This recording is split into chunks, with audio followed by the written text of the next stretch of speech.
तबारक व तआला बनी इसराइल पर इतना तो गजबनाक हुआ, फरिश्तों को हुक्म दिया कि ऐ फरिश्तों, बनी इसराइल के लोगों को जमीन के साथ आसमान पर ले जाओ और वहां पर ले जाकर ऊंधे मुंह ढकेल दो, इतना नीचे आए कि उनकी चीखें मुझे सुनने में आए, इतनी चीखों पुकार उनकी सुनने में आए। तो फरिश्तों ने अर्ज किया है मौला,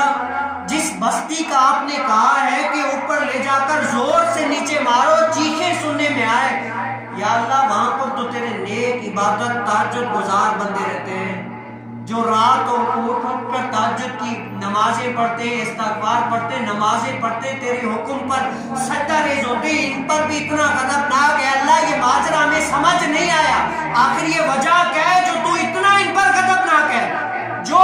जमीन के साथ आसमानों तक ले जाकर फिर ऊंधे मुंह तक नीचे लेकर आओ, फिर उनकी चीखें सुनने में। अल्लाह ये माजरा क्या है, समझ में नहीं आया। तो रब ताला ने फरमाया, ऐ फरिश्तों,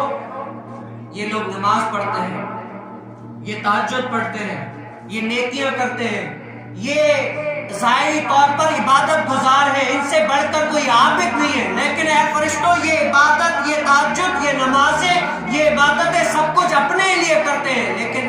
ये मस्जिद में रोजाना जाते हैं, नमाजें पढ़ते, तहज्जुद पढ़ते, सब कुछ करते, लेकिन पास ही में इनके पड़ोसी में एक बेनमाजी है। बेनमाजी कभी भी इनको ये नहीं कहा कि आओ यार मैं नमाज पढ़ रहा हूँ, मैं अल्लाह ताला की इबादत करता हूँ, तुम भी तो उसी के बंदे हो,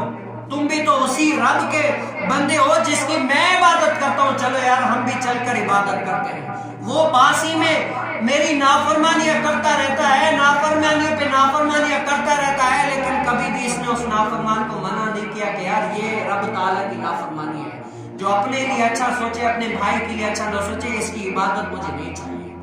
ऐसी इबादत को मुझे हाजत नहीं है। रब ताला इतना गज़बनाक हो गया कि कहा कि ऊपर तक ले जाकर नीचे जोर से मारो ताकि मुझे उनकी चीखें सुनने में आए। आज हम देखें कि हम कितना इबादत करते हैं, कितनी रियाजत करते हैं, कितनी नमाजें पढ़ते हैं, कितना अल्लाह ताला को मनाते हैं, कितना रब ताला के हुक्मों पर अमल करते हैं, औलिया की करामतें सुनते हैं, औलिया का फैजान है हम पर सब कुछ, लेकिन बात दरअसल ये कि हम उन पर अमल कितना करते हैं।